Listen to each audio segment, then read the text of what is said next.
watch Exeter TV and hope that you tune in to our other content as well.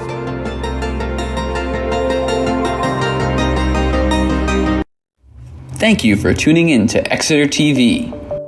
Exeter TV is the town's public and government access channels, available on Comcast Channels 6 and 22. Channel 6 is your channel.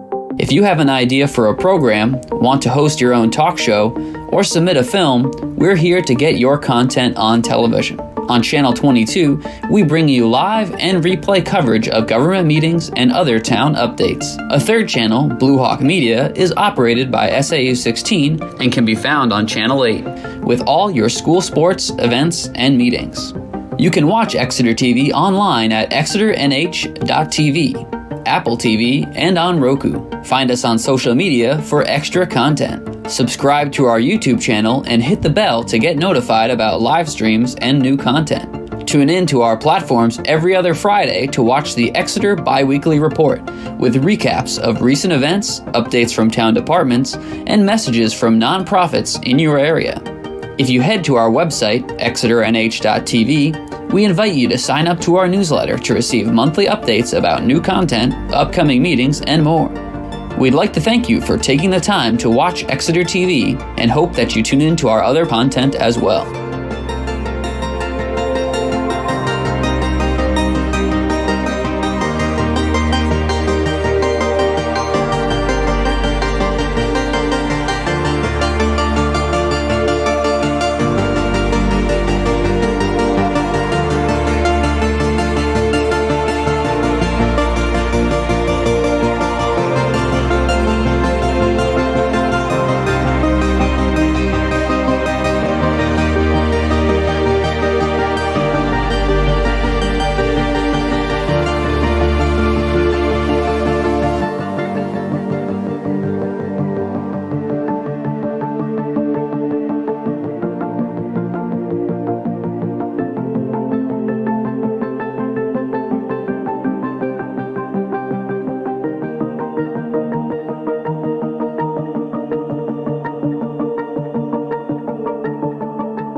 contribute? Rob Thorson, member? Oh, Don Grizzleton, member. Dave Sharple's town planner. All right. On the committee. Next assigned minutes taker. Anybody? I'll do it. All right. Yeah, Rob. Yeah. Okay, great. So we don't have any past meeting minutes to review. I think we got some catch up on that. I owe a couple sessions. I think Chris does, and I think Rob, you do too. Yeah. So we'll table that. Go through the agenda quickly, and then we can get into the topics. So what I had on the agenda was a police station fire substation update, Parks and Rec, 10 Hampton Road update, town CIP update. Oh, hey, David. How are you? Just started. So, you want to just introduce yourself real quick? Are we here? Hi, I'm Dan Shortran. I'm the Select Board's rep to the Facility Advisory Committee. So we're just going through the agenda, then we'll talk the town CIP, if we have enough or have the energy, talk about the community goals for 2024, new business. So back up to the police station, fire substation update. Yeah, a lot happening on that front. As you know from the last meeting, we went out to bid for an owner's project manager, and we got 5 proposals. We decided to interview all 5 of them. They were all very qualified, capable of doing the work. We interviewed them all. We liked them all. We were in a good spot. We didn't feel like we could make a bad decision. We ended up selecting CHA Solutions. The prices ranged. There was 4 all bunched together from like $361 to $390 in that range, just about less than $40,000 range. And then there was one that was up in the 600s. So very different. I did call them and talk them through that and said, what's going on, and it was basically level of effort. They felt that they needed, this level of effort, and the others felt like they needed a lot less to get the project done. So it wasn't like it was the same work for the same, Which office is that? The Boston office or the Portland? Which one? For CHA. Oh, the one we chose? It's they have multiple offices. Yeah, they were on the Boston. Okay, the Boston office. Good. Yeah. So anyway, they came in. The CHA wasn't the low bid, but they were 374 change. I think they were right. They were right there in the mix. We were very impressed with their team. Joe Sullivan, who was normally going to be the kind of the project executive and kind of just be in. Well, they had an injury on who was going to be our acting OPM, and he slid into that position, and he's done, I forget how many, but 20, 30 police stations, fire substations he's been involved in building. He's got a ton of experience. So the select board authorized us to execute a contract.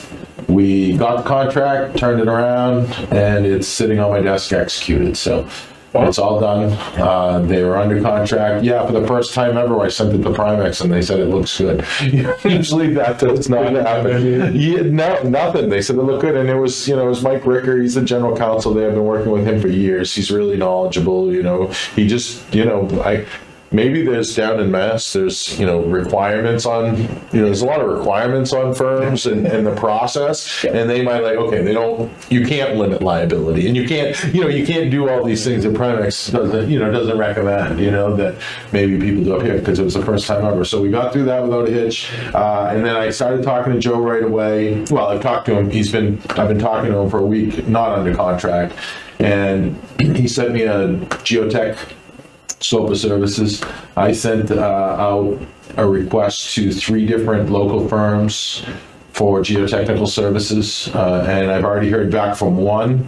I'm waiting on the other 2 because in our purchasing policy, under $25,000, which we thought it would be, and the first one came in $7,400. Yeah. Really? It's not that you're not asking for much right now. Well, Check. yeah, no, it's not that much because it's a 1.9 acre site. I mean, I think it's like 4 or 5 borings is all really they need. So it's not a big site. It's not a big lift. So we got that first one. We're waiting for the other 2. We're gonna get someone out there. But then I also met a couple guys. Joe was like, get the site cleared. Just not stumped and grubbed, but get the trees off it. I did speak with one that's putting together a quote, and then I met another one out there, and he's putting together a quote. So we should. And I went around to the businesses, knocked on the doors. The owners of those properties aren't there. There's kind of who's the businesses that are in there, just to let them know they're going to start seeing activity out there. So. Well, and then I went out and, because if we're going to get a tree clearer, we need to know the limits. And I was going to ask who's going to do your initial survey. Well, we don't need one. I did. I pulled a survey. I found we had a survey from 2008 already done, and it had iron pins. And I went out there and I found them. So I found them, flagged them. I mean, it was like, well, I went upstairs and they were ripping my office wall apart. And I was like, all right, I'll go out and find some pins. So I went out and found the pins. So we found all the ones the one I didn't find yet, I know pretty much, a 3-foot area where it is right at the corner of Jillian and Continental, but we own the right of way. So it's not a big deal. All the other ones internal to the site, they go up the site and then across to the transformer pad. I found all those and those are all marked. So we know what the limits of clearing are. So we're ready to go. Just back to the contract with CHA, they're going to just bill you for their actual time and stuff, right? No, we talked about that, and what they we were comfortable with a fixed fee on that, because it was a lot of paperwork on their end, like a lot of tracking and so forth. But they had a mix of people since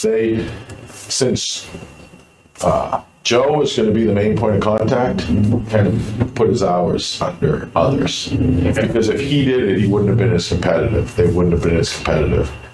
So he's like, I'm not going to bill by the hour. I'm going to be your guy, and I'll just do it for the fixed fee. And we thought that was reasonable. Okay. So there you have a fixed fee of 300 and something. $374. Yeah. Was he part of the attraction of signing them on? Yeah. This individual? Yeah, I mean, they were all, I was impressed with all of them, but this individual has, I don't know how many years, 20, 30 years experience, and he's got multiple, I think he's got 6 or something, 6 just recently, 6 public safety. Yeah, that's basically what he does. He's like, I'm excited about public safety. Just, he goes, that's what I do. I just love doing these. And, that's his niche. So, all the other ones, still had experience, some more than others, but it just, we had to pick one. It was almost, we had to pick one. I don't think we could have went wrong. Compliments, because that's a fast turnaround from the last meeting we had to have somebody on board and getting the geocheck and when will they start to clear and grow? Well, once I hear, I'm thinking that's going to be a little bit, the guy I met with on site yesterday said, he's like, when are you looking to get this done? Because everyone's busy right now. Yeah. And I said, I got to be reasonable, but within a month. And he was like, yeah, that's doable. So maybe hopefully by the next meeting, we'll have a cleared site. And we got DPW to go dig the test pits for us. So all we need is the engineer. Nice. It's nice to have all this power to. Yeah, DPW has been great. Yeah. So and then 2 months and 2 weeks since the voters said yes, and this is how far we've come. Yeah, that's nice. Yeah, well, I'm not rushing it, but when I was told about going out to bid, we're kind of targeting that January, February, March timeframe, because I heard some, pretty good escalation in prices after that.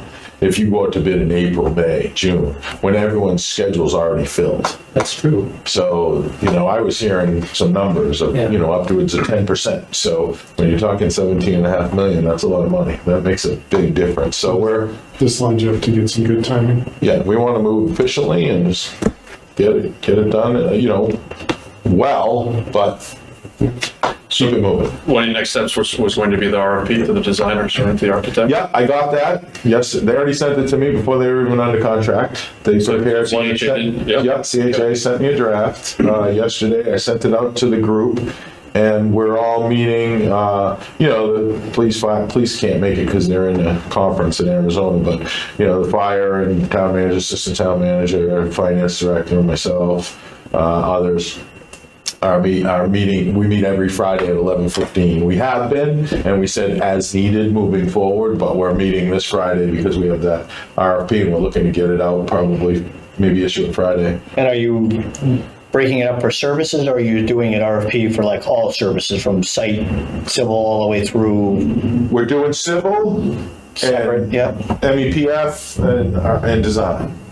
Yeah, pretty much everything except we're peeling up, geotech and probably wetland scientists. Yep. And tree clearing and so forth. But everything else is going to go on the design. Full design services that you're Full design. you're going to do you have a pre-qualified list already?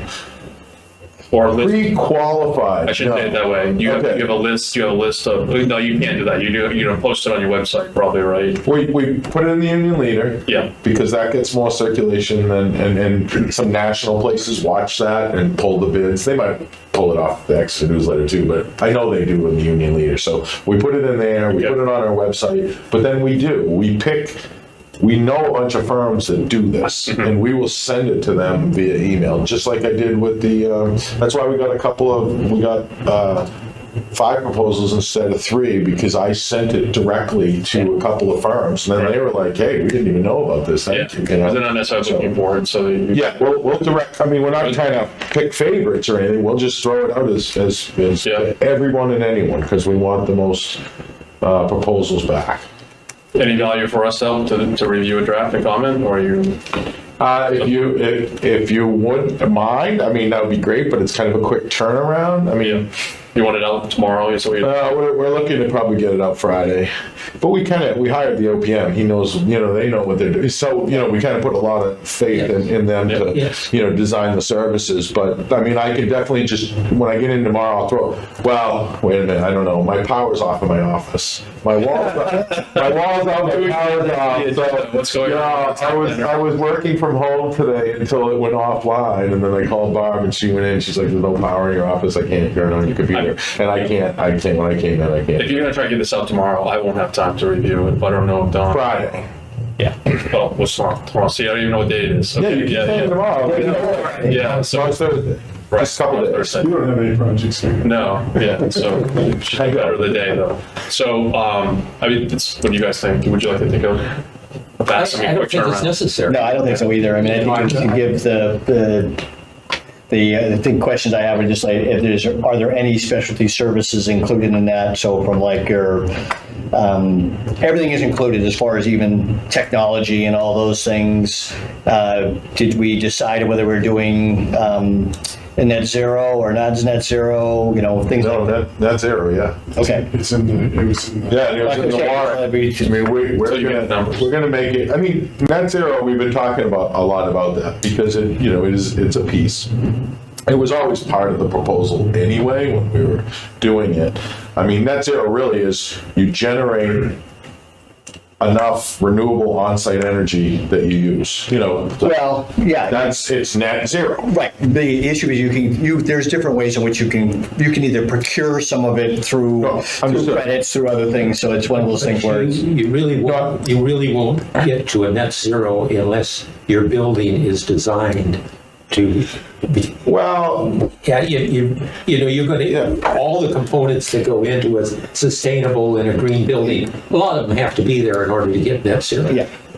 Yeah, if you're limited on space. If you have 20 acres next door and you put a ground mount solar, you can build something without insulation and leave the windows open. Maybe net zero because you create 2 megawatts. But the point is we are going to make the most energy efficient building envelope that we can and use all the latest technology. We're going to look into geothermal to see if it makes sense. We're going to obviously put solar PV on the rooftops wherever we can. So that's going to be part of it. When the numbers shake out to where we are, we don't know yet. Yeah. But it's kind of challenging too because it's such a small site. So we don't have any ground mounted solar options.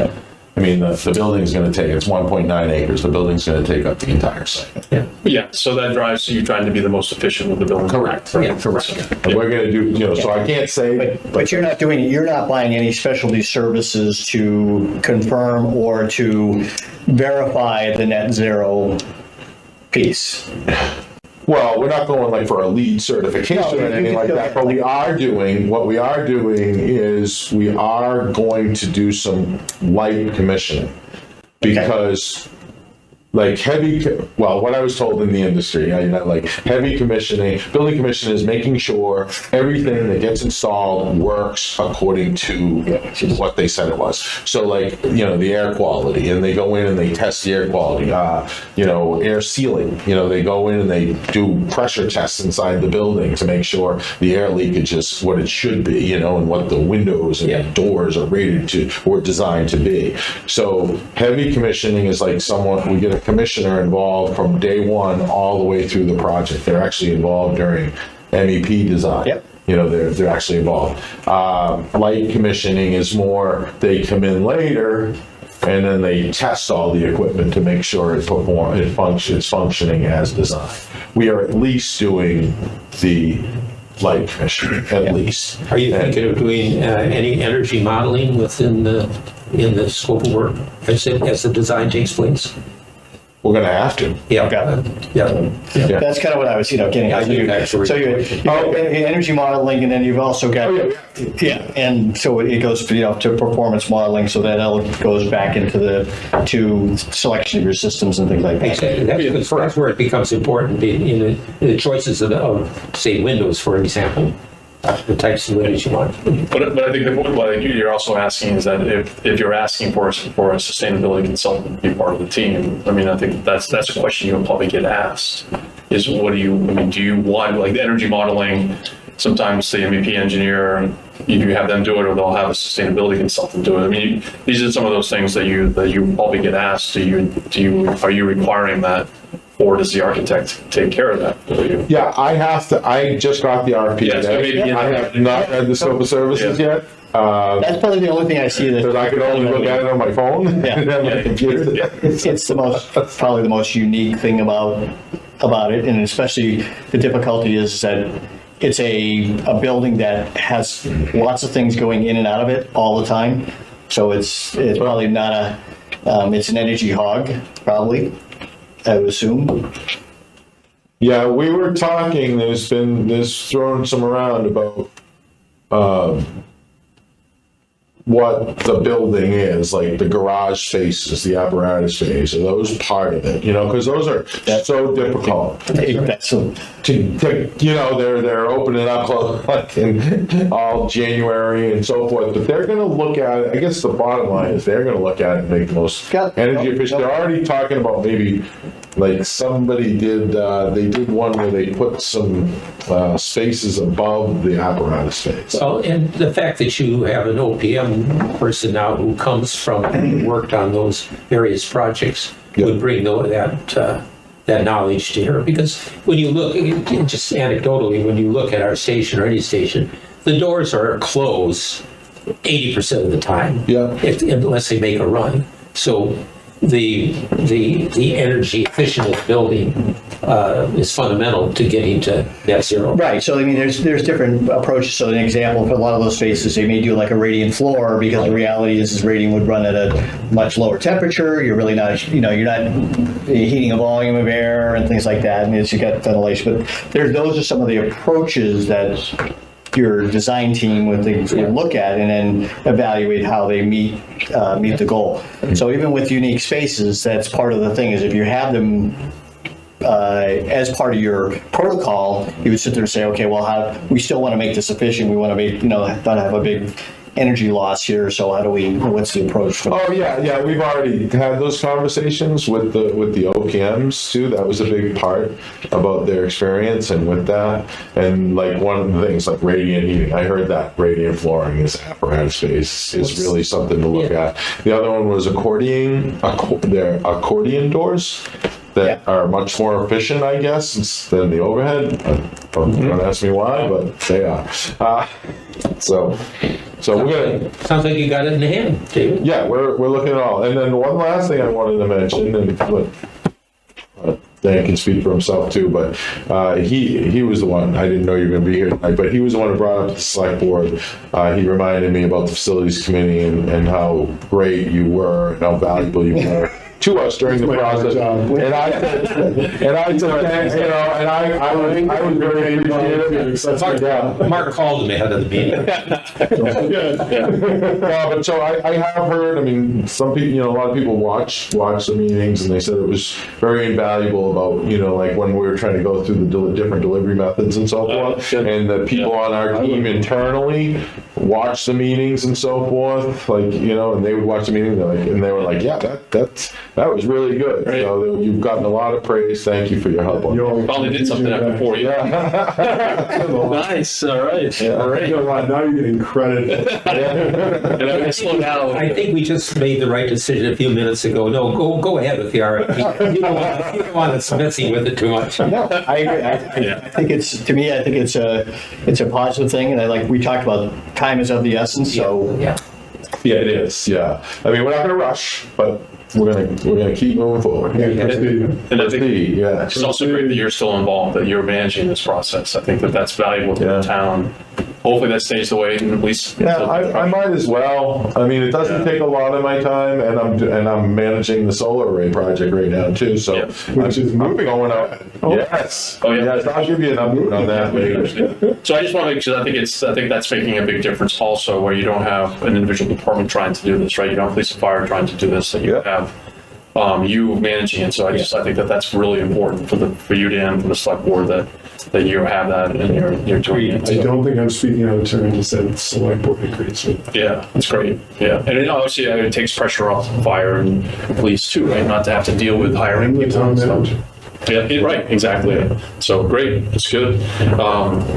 Okay, yeah, so yeah, just keep us updated with, and obviously wherever we can help, please reach out to us if it's something we can do. So you have RFP for design services, hopefully goes out. Then the next one will be CM. Yep. Right, that'll be the next big milestone. And I believe CHA was one of the ones that wanted the CM involved in, like, they want them on board, like, you know, somewhere during schematic design, like early as possible. So I think once we get an architect, we're gonna issue the CM right away. So one thing that I would suggest you just push with CHA and just how to streamline that design process, right? You don't have a lot of time, and so I think you could probably really combine SD and DD and not have to go SD, DD, CDs. I mean, you really push them about how to consolidate that, and maybe you get somebody on board first and then you do it, because I think you have opportunities here to really streamline that design process, especially with yourself and OPM and a CM. You don't necessarily need to have all these multiple steps. It's going to slow it down. And I also think that you went through a long process though, and just verifying the program on the site, things like that. Hopefully there's a lot of information that's still valid from what LaValle did earlier, that per your comment is that what here has already been It's not. This is done. So it's basically pulling somebody in so that when you're now pulling those things together, that you're actually making the right DD decisions for systems. And that'll make a big difference, I think, on the fee. That's what I would expect. So you schedule in your fee that you're going to get from those guys. If you tell them this is what you want from deliverables and this is the time frame, I mean, that, because they can streamline it, right? It's just less work that they have to do. Yeah. The other thing too is you're developing with the OPM, the RFP for the CM. What I know about the scope of services that you have the OPM to, I think you can streamline the CM. Yeah. Okay. I already like cost estimate, a couple other things that you had already mentioned. Yeah. So just so you don't pay double for that stuff. Yeah. Right? So, all right. Any other questions on police and fire? It's looking good. Yeah. Great job. Awesome. Parks and Rec. Any update? Not really much since the last one. The last one, I think I said, we had the schematic designs from JSA, we got the Revit file, I believe. Can you send this? Sorry, can you send that out electronically, Dave? The package. Yeah, Greg has. He might have sent it to me, so. Do you mind, or Yeah, so I'll get it. Yeah. Because I don't know if this is what you had given us at that last meeting, and I don't think it's the full set. I think it's in there partial. Oh, Maybe. Okay. So, all right. so Well, I will get that to you. Okay. And then we discussed internally about how to go forward. I think I mentioned this at the last meeting too, but I'll just mention again. What we decided was like we're in the process of getting an OPM for the public safety. We said, let's wait until we get him on board, add them on board. It ended up being him, yeah. And we'll get them on board and then we'll pick their brain. okay. So they're meeting with us Friday, and then I planned on sliding in and just asking a couple of key questions. While you're here. Yes. Oh, he knows. He'll know. Well, he will know. Yeah, that's all right. So nothing. So still the same as it was last meeting, which was dated March 12th. Yeah, waiting to go out to an RFP, but I think we just have to figure out, like, is it a design build? Okay. Right. Yeah. That's what I'm hearing. So kind of makes sense. And you'd use the SD as a Basis of design. So you guys were happy, or everybody was comfortable with what was designed in the SD as far as the scope of work? Correct. When I looked at it quickly, it's quite a bit of work that's being done to the building.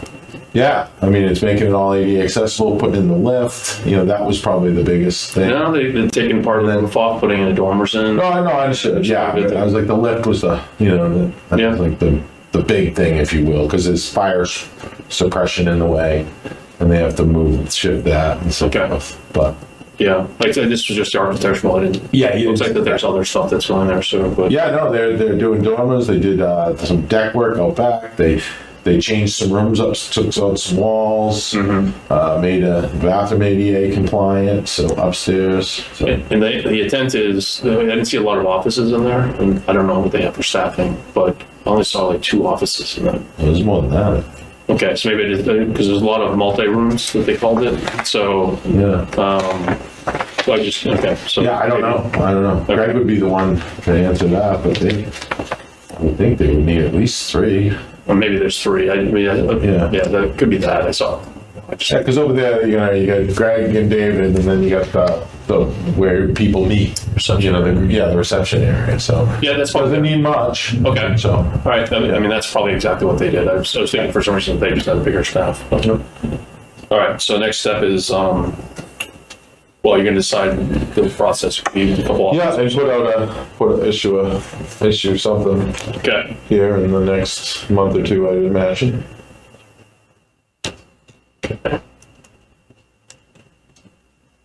Town CIP.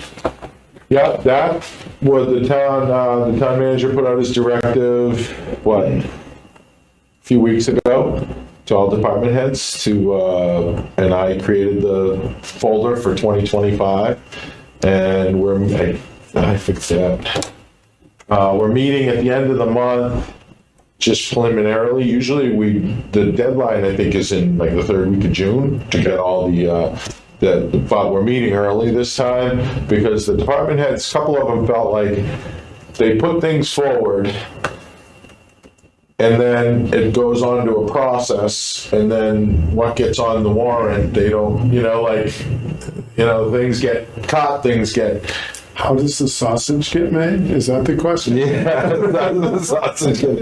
I'm not sure I really had a good answer for that, because I'm like, well, there's a process after it. I mean, the CIP, the planning board adopts CIP, but they don't adopt funding. They have no authority. Budget, right. And then they put it through, and then it's the town manager has to submit a budget. So it's his budget that he has to submit, and then it's going to go through the budget review committee and the select board. So anything can happen. Things can get pushed out. Things can get added. I mean, so I'm not sure how we can deal with that up front, but we're going to meet, instead of individually, we're going to all meet together so everyone gets a sense of what they're proposing. So maybe if there's something that's really important and everyone thinks like, well, they really need this, so then maybe someone can pull back something of theirs, so we'll have a better chance of making it to the finish line in 2025. So to that point, where does the 17 some million catch up on facilities maintenance How does that fit into getting into the capital improvement? The 17.5 million? So we have a facilities assessment plan that says we have $17 million worth of work to do. Right. How does that get into the CIP? That is a matter of the DPW. What I did is I took it, we got the facilities condition assessment done, and now it's up to the DPW and Jeff Beck. And what he tries to do, they know this from the last meeting, is he tries to, the low hanging fruit, he tries to incorporate those into his $100,000 maintenance budget a year, and tries to pick off a few. Some of the larger ones are going to have to be capital items, but that is up to the Department of Public Works. DPW would have to take ownership of that if it's in. Yes, right. If it's listed on that, that's a priority. Yes and no. I mean, that's mostly where it lives, because that's where the facilities manager, it is, and that's in charge of our buildings. So that's the department. Yeah, but then there's other things that could be done independently, like the town hall. There's been work on there, and that's through Julie and others, and others are involved spearheading that program. So let me turn to you three. How do you want to push to get some of these items identified and prioritized? The items on the list, They came out of the condition assessment. Well, You want to go? I mean, I think that the goal we had set out originally was to use that as a tool to look at highest and best use for the facilities in the community. I think that was our next step, was to say we know what each of these is. We have an idea about the amount of effort it's going to take to maintain them, upgrade them, and things like that. So if you look at an assessment of what the needs are in the community, from both community rooms to offices to all these other things, and you have a collective of needs, it's to say what, from a facility standpoint, and that to me helps direct what resources you put to what building, how you prioritize. At least that's my. yeah, I mean, I think So CIP is premature, because that's the next step. To me, the CIP would be is that CIP should support saying I have an asset, and this asset I want to expend. This is a great asset right here. It doesn't need a whole lot. It actually does. It meets a lot of these community needs. We should invest in that property. But to build on that, I think that the FCA should be used as a tool to help develop the CIP. I mean, what it should be used as. The intent can be used. It's supposed to be used for as capital planning, right? So you have this database of all these needs that are supposed to be prioritized and with values, and so you should be using that and say, let's look at what the next 3 years need to be done. You put it out there and you start sorting by buildings, and then that should help say, hey, we should really put a project together for the town hall because this stuff is ready to go, and we should really start thinking about that. So when do we do that work? We should do. I mean, that should be right now. I mean, that should be part of that. I mean, Could we have that on our next agenda? Yeah, I mean, I was going to ask, like, how can we help? I mean, that was one of our I think it starts here, and there's a way in which this committee really, you initiate the condition assessment process and the report. So I mean, I think that we would cares about that report the way this committee does. And I think that we had hoped that if we didn't want it to be put up on the shelf, I don't think anybody here wants that, right? So yeah, I mean, I guess that's the question I'm asking. How do we keep it from just going out? Right. I think it is. I mean, I think I would love to be part of that. I mean, have a work session, like we take a meeting and we have DP, Steve, and Jeff come in, and we just. Yeah, I would definitely say that Jeff and Steve should be available. And they were here at the last meeting. Exactly. Right? They were picking not only the easy items, but they were picking up and had a good sense of what were the more important items. So I think there's an integration of communication here between this group and the department, principally the Department of Public Works, of what it is. Bart does, and I come from a place where the funding is a little different. Right. And so I think part of our discussion as we go forward is saying, how do we get into some kind of mechanism of funding so you aren't relying just on the CIP every year, but that funding, for example, Southeast Land Trust, which I just have been very involved in, has set money aside for their facility. And now they're developing the equivalent of an assessment. Yep. And so they have money there for every year, and the Academy did this. So there's money there to go to if you've got in the town here, let's say $200,000 that you need for a particular. You can, if it can be done, you can do it probably coordinating with the CIP, but not fully relying on the CIP every year to have that funding. Yeah, I think it's, to me, you have the 100,000 maintenance budget, right? Yeah, well, So that would be, like a capital reserve fund. Right? yeah. I think You build that up. You build that up over the Right. years. Yeah, so if you don't spend- If you have the funding. Yeah. And So then you can roll over and be built up, right? So if you don't spend 50,000 one year, then 50,000 goes to the next. Yeah. We do that on multiple, other things. That's what the school does, and the school has a capital reserve. Right. Yeah, you have surplus, you can put it in the reserve. And the process is the tool, but then what should happen is about every 5 years, on a 5-year basis, you go and you redo it, and you go and look and say, how have we done? Where are the priority projects? What's been accomplished? And because there'll be new projects in that period that will come in. So it's always looking ahead, looking forward, what we've accomplished, what we need to accomplish. And so it's a multi-year tool.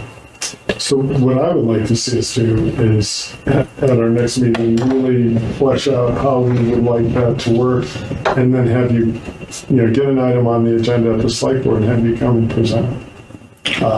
All or some of you. Yeah, so we're in May, right? So that's June, so the third week of June, whatever it is. Does that fit into the process of where this is with what it is? It sounds like it's different than the CIP though, so. Well, it is, but it isn't. Because to establish a capital reserve fund, you'd want to put that in the CIP. That would. It's just not that it needs to be in the CIP to get there, but it's kind of like an early document that kind of sets it out there and saying, okay, this is what our needs are. So and then the town manager is aware when he prepares his budget. So it's a good place to be. So it's a mechanism that we would like to have set up. Could that be put in the CIP? Yeah. Yeah, I mean, I think the keeper. I think what department would be, because department heads submit their needs. So we'd have to determine what department head's going to submit it, and do they, who's going to support it, and so. I mean, I would think DPW probably, right? I would think. Yeah, I don't know. But let's get them to the table, but I would think next meeting would be the best. Okay. We're kind of right at the cusp of when the CIP gets put together. Well, it's just when the submittals are due. The planning board doesn't vote on it until August. So if we're like a week or two behind the beat on that? That's only when it's due. Okay. It's submissions on June 21st. So it's actually perfect timing. So now we'll have a complete draft almost, because sometimes people are late, so it's perfect timing. Perfect. So in preparation of that, I mean, you can obviously check with Steve and Jeff, make sure this works, and we can probably adjust meeting dates too, right, to accommodate. And so maybe we can find a time that does it a little bit earlier for them also. But if we can get some information in advance, so we can, I'm not sure what the reporting capability is for the system, but to get some reports so that we can look at it. I don't know if we can have access to it. Maybe we don't want to have access to it. But maybe you can ask those guys those questions so that we don't have to take time with having them present the data. If we can get it in advance, we can be ready for the meeting. You know what I mean? Yeah. Oh yeah. Yeah. So it's always better to review than get handed it. Quick question. When I report out on this meeting to the select board, how would you like me to, we're working with the facilities condition assessment report, and we're trying to come up with ways to integrate that with funding sources, some funding mechanisms and sources. yeah. I think That's what we're working on right now. And to really enhance the use of that information in this process to determine capital priorities going forward. And I think you guys spend a lot of money on that, right? So you want to take full advantage of that. We as a town. Right? And so I think it's important that, and we had said multiple times on too, that and the town was on board as well. It's a dynamic document, right? And that was something you guys flagged this, not even the town had flagged this as a concern, like, how are we going to keep this updated? And I think that is one that us as a committee can try to help with. It's still going to take somebody physically to do it, but it's really important that it is updated annually as much as you can. And then to Don's point, maybe Some period of time. yeah, and eventually you may have to have the company come back and help with that because there's a lot of updates. But Right. so And that's money well spent. yeah, It is money well spent, and I'm coming late to this game, but I think you guys did a wonderful job of pulling this together. And it's a document. It's not a one and done. It's a tool, and it should be, as you use the term, integrated into the process. And it fits into the CIP. Hopefully there'd be a way, if it's going to be the capital reserve fund, hopefully there'd be a way of enhancing that, making it grow, so that there's money there to take care of these facility deficiencies as we go forward. That's the only mechanism I'm aware of in the municipal setting to put money in and let it grow. Yeah. You can encumber things for a year, but you can't. Capital Reserve Fund is the mechanism. If you wanted to grow, otherwise we could put together a CIP sheet with 6 of the priority items, and whatever they add up to, that is what you fund. That's another way to do it. It's not adding money every year to build That's up. always the risk of whatever comes along of not having the funds there to do it, because something else takes a priority. Yeah. But that's part of when you go through and you sit there and, any of these capital things, you sit there and say, I wanted to spend, $50,000 on blank this year. You go and you look at your budget and you sit there and say, okay, well, we didn't spend it because of X. That goes back into your system to say, it doesn't go away. It just says we're going to have to go back and reprioritize that stuff for, next year or whatever else when funding sources are available. Good. okay, great. So this ties in perfectly to, I had on the agenda to review 2024 committee goals. We had back in February, we had started this discussion. And Rob, you may have better notes on this, but what I had written down was we had 5 goals.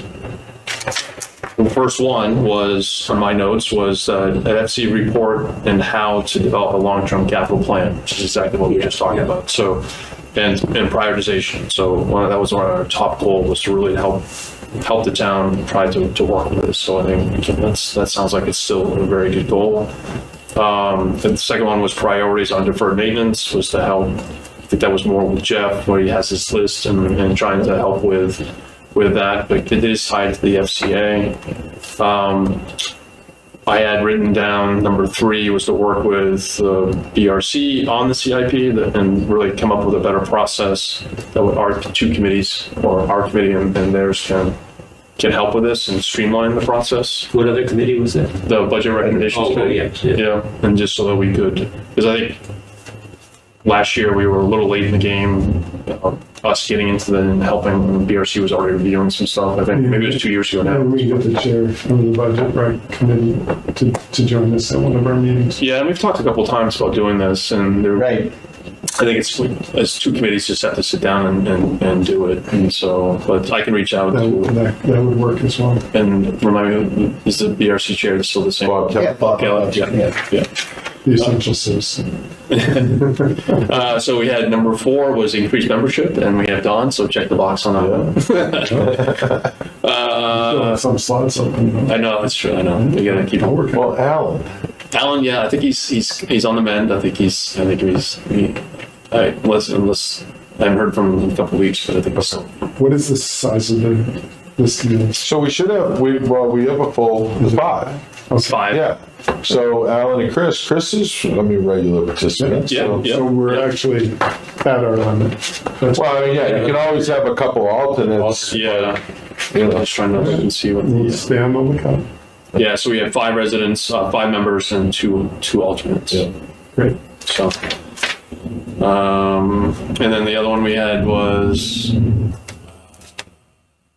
this was, I can't read my notes. It was, we were talking about our committee, the energy committee, the Right. It sustainability was committee. basically trying to get the committees to be more integrated together. Sustainability, energy, and facilities.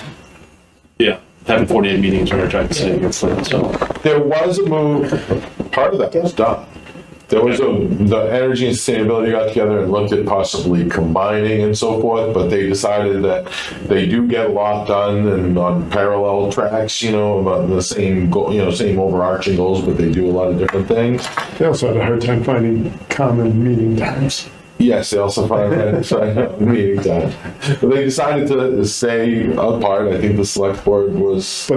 But maybe meet annually exactly or twice a year. So they had a joint meeting, and they like whatever it is, quarterly, whatever, or twice a year or something like that. They're going to meet together. So maybe So we should be part of it, probably. You could check in on that. That's what I think. Larger meeting, whether it's biannually or quarterly or something like that. So you really do is that, you cross coordinate with some of the efforts that for the community, just to make sure that you're they're not in cross going across, like energy committee was going to do the installation and everything else over the town hall, and there's like, okay, well, which one comes first, the cart, Right. the egg, how do you get everybody to agree on what the right process is to move forward on certain items, right? Yeah. The other thing that happened at that joint meeting was there was incredible brainstorming between those two committees. So you kind of got a 1 + 1 = 3 effect out of it. Do you know, are those formally scheduled, like in advance? Or? No, but I am also the rep to the sustainability, so Okay, perfect. I can just get a heads up. Okay. And Julie's the rep to the energy, so. Okay. And she's the ultimate for me on Yep. this committee, so you won't be out of the loop on the next one.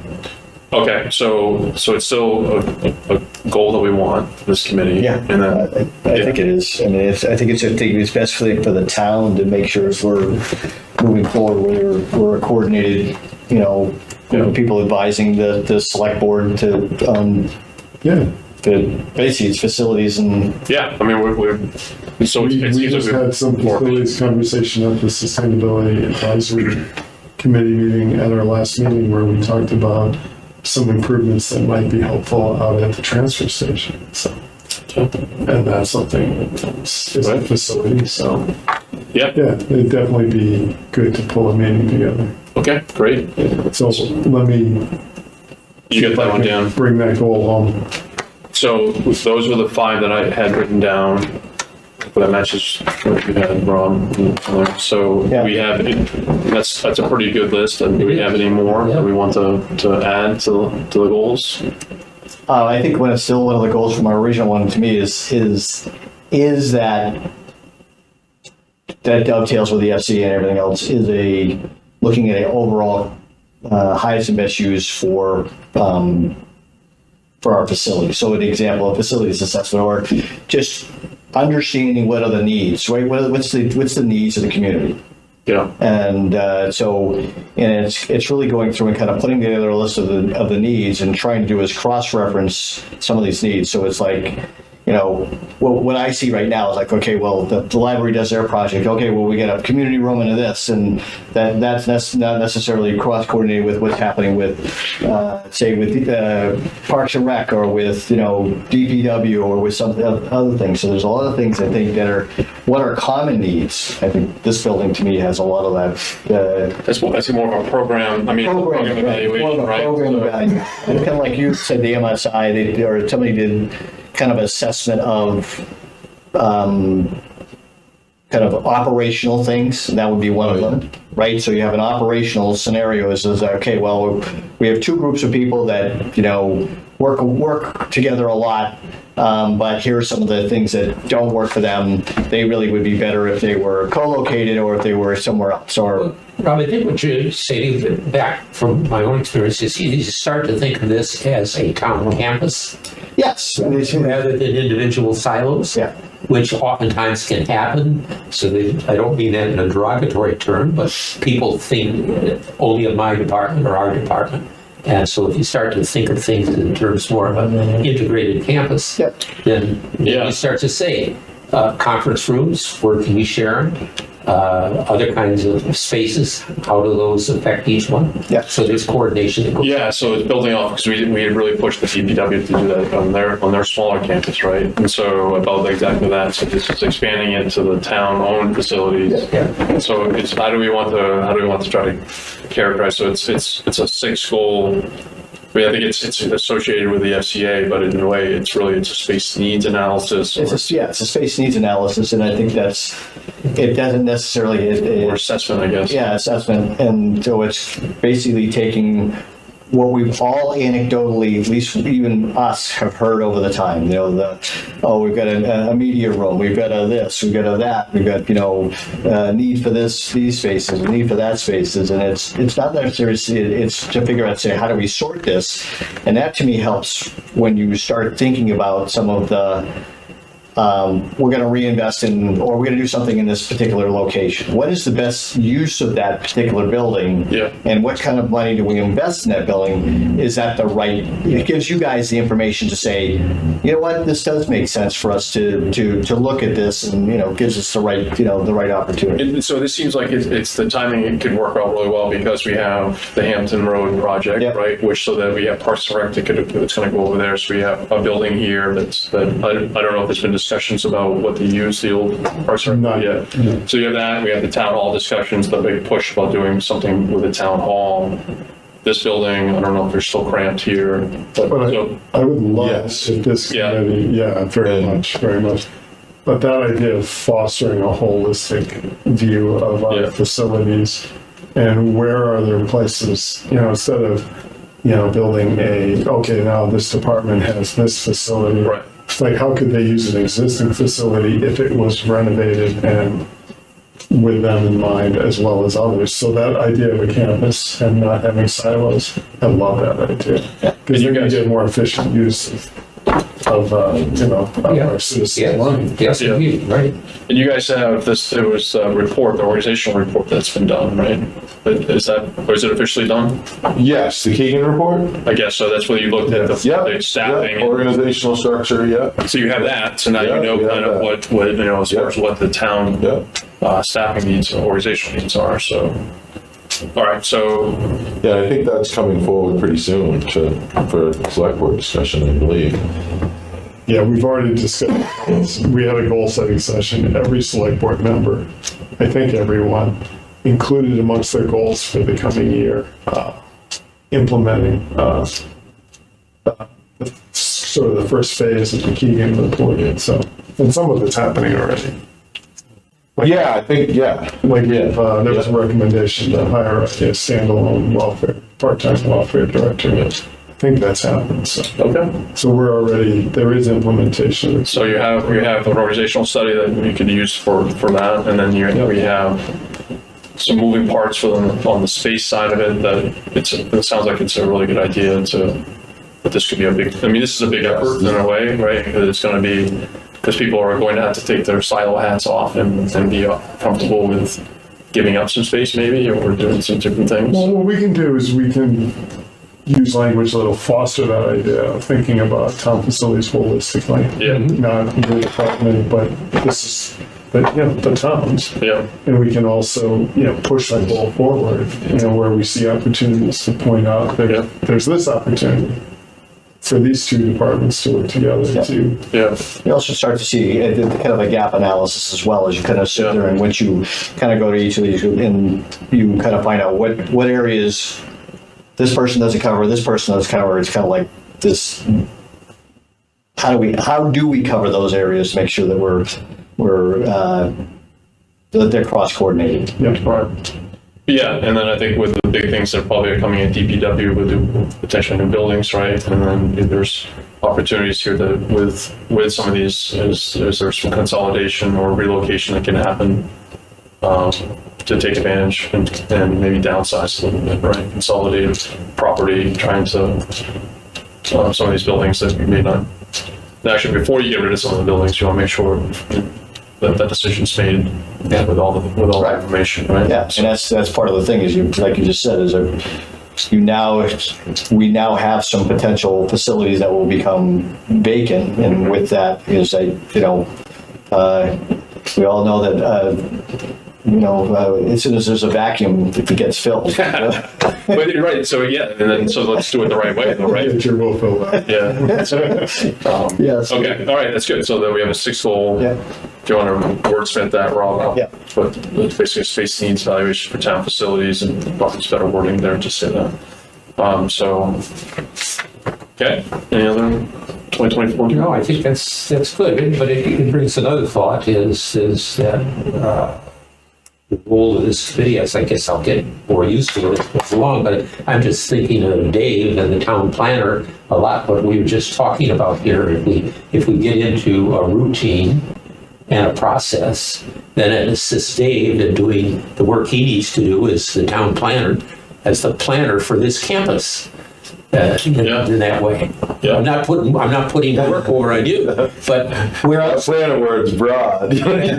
So planner. Yeah, but then that's that. I think if there's a resonance for that, Well, I think it's a great topic and it's timely because the Keegan report proposes multiple I haven't seen that, so it proposes staff positions, new staff positions, and we're already. I mean, we got a part-time for the HR down here, and we had to move Janet out and squish her and cut, and then 2 people down here, and we've already cut my office in half for Christina to come in for payroll. So there's not a ton of, there isn't much consolidation left in this building unless you're cutting offices in half, basically, or putting multiple people in the office. You could start doing, that's already starting to be done. And this is whether you already have finance across the road, right? Oh yeah, finance is already over there. DPW's down on did you Field see the Drive. trailer that pulled up and back out here? They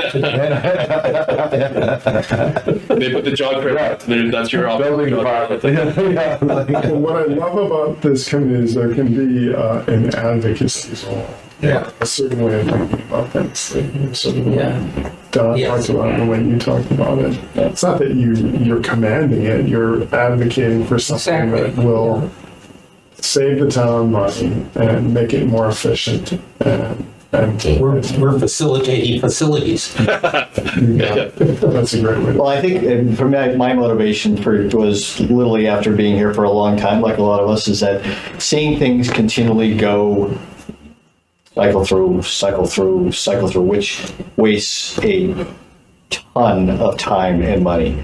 And the issue is even if you could improve that by 10% or 15%, it doesn't have to be 100. It doesn't have to be any percentage of change is to the better. And I think that's. I love incremental, not revolutionary. It doesn't have to be a complete thing, but I think there are definitely ways to be better use our resources, and then people are going to be still, no matter what. This is people are a major part of running a town, right? Especially under this one. Yeah. And then The highest power is all the voters. Yeah, and with that, when you can't fill positions, when you can't do this and you can't do that, it's key people. It's just that you're going to sit there and say, all right, well, how do we, as an organization, support, our mission, right? Do what the voters ask us to do, keep the town going, manage the budgets, do all these other things, keep the access to facilities going. Yeah, no, it's good. I think it's a good timing. It's just we're talking about so. It's a good goals. Yeah. All right, let's get those. Then that new business. So maybe we've already talked about that, but Don, I'll start with you. Any new business? No, thank you. Dan? Plenty of whole business. Dave? Yeah, I just wanted to mention, it is a pretty big, it's not a facility per se, but the solar array is, Yeah, please, yeah. construction is underway, started, the weeks are melting in together. It's like when May go. Started last week. Started last week. Last Monday. Yeah. Yeah, because I remember I went to the site and there was already, I'm the OPM on that one. There were already issues to deal with, but we dealt with them thanks to DPW because they noticed there was some depressions and dips that they hadn't noticed when the grass was long, and then it's been wet and there was standing water in a couple. You think it was wet? Really? Yeah. Well, you have the lake down below, right? They built the road. Did you see they built the road? They built the road. I thought it was a brilliant idea. I told Steve, I said that was brilliant. I don't, this is a brilliant idea because it's been flooded. So everyone to go to the brush, they had to make these satellite brush piles up top. Yeah, Which is where the work is going to be done. Well, they had plenty of material down there, and they built the road up along the side, and now it looks like it's waterfront content. It's like it's just. I'm thinking yourself. It's a couple of lots up there. I was like, don't you need permits for this? No, it's not a pond. It's going to be dry once it. No, right. So that's not. You need to have any wetland permits or anything there. No, it's not. It's just groundwater coming up, and I mean it happens once in a while. They said they've never seen it. They've never seen it this high. Never seen this high. But Revision was down there, not in the floods, but it was on the high ground. But they would have to have drove through the water. So they came up with the idea of building a road. They built it like that was Revision?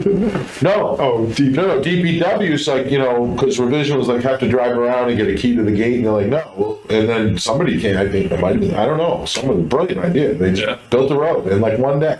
I mean, it was there one day, and it was not there one day, and then it was there, and it's been great. So, but anyway, they started last Monday, and then DPW came in, filled the depressions, did what they needed to do, and they're going full bore out there. Nice. Is there a time frame for? You're going to see if they adhere to their latest, and they seem to be on it. You're going to by August, September, it's going to look like it's done. All the racking, all the panels are going to be up, but then what's going to happen is the electrical work is going to take like another year. Yeah. There's a lot of electrical work, and there's a high the lead times for switch gears and transformers. Yeah.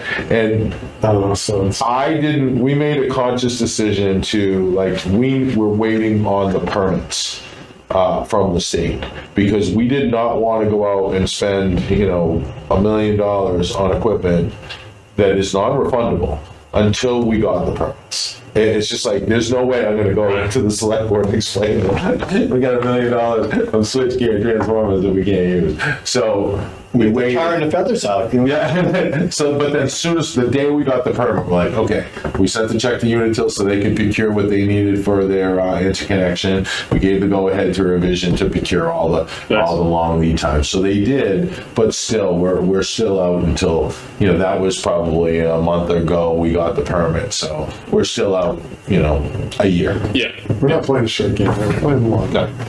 Yeah, that's great. That's good. All right. So you'll see, the lot's going to happen. It's going to be happening fast. Once they start putting that racking in, and then get the panels up, and in just a few months it'll look done. What was what was the final cost for the Unitil on the interconnect part? With them, there's never a final cost. The interconnection agreement that we signed that said, it can be 50% either way. But they're pretty good. They said their estimates are pretty good. It was 385. That's not bad. No, the frame, it's got three-phase power. It's 2 poles up crossroad. Yeah. They're coming up, going across onto just right by the driveway entrance. And then Revision takes it from there, and they're 5.2, and they put it underground to the. Because when you first started, it was multi-million cost. Yeah. With Unitil, Yeah. Well, they had all these things and requirements, and then they went out and did the study, and it came back, and we lowered it considerably. Good. And they were willing to work with us too. There was some components that Revision was like, can't you do this and this and this RF, whatever, instead of doing a reclosure or whatever it was. And it was gobbledygook to me, But they ended up all getting on, agreeing, and then it came out at just under 400,000. So it really made the project worth it at that point. So great. Good. All right. Yeah. Anything else? I'll do it. All right. Thanks, Rob. Nada. All right. Nice meeting. I'll make a motion to adjourn. Second. All in favor? Aye. Meeting adjourned. All right. Thank you for tuning in to Exeter TV. Exeter TV is the town's public and government access channels, available on Comcast channels 6 and 22. Channel 6 is your channel. If you have an idea for a program, want to host your own talk show, or submit a film, we're here to get your content on television. On Channel 22, we bring you live and replay coverage of government meetings and other town updates. A third channel, Blue Hawk Media, is operated by SAU 16 and can be found on Channel 8, with all your school sports, events, and meetings. You can watch Exeter TV online at exeternh.tv, Apple TV, and on Roku. Find us on social media for extra content. Subscribe to our YouTube channel and hit the bell to get notified about live streams and new content. Tune in to our platforms every other Friday to watch the Exeter Biweekly Report with recaps of recent events, updates from town departments, and messages from nonprofits in your area. If you head to our website, exeternh.tv, we invite you to sign up to our newsletter to receive monthly updates about new content, upcoming meetings, and more. We'd like to thank you for taking the time to watch Exeter TV and hope that you tune in to our other content as well.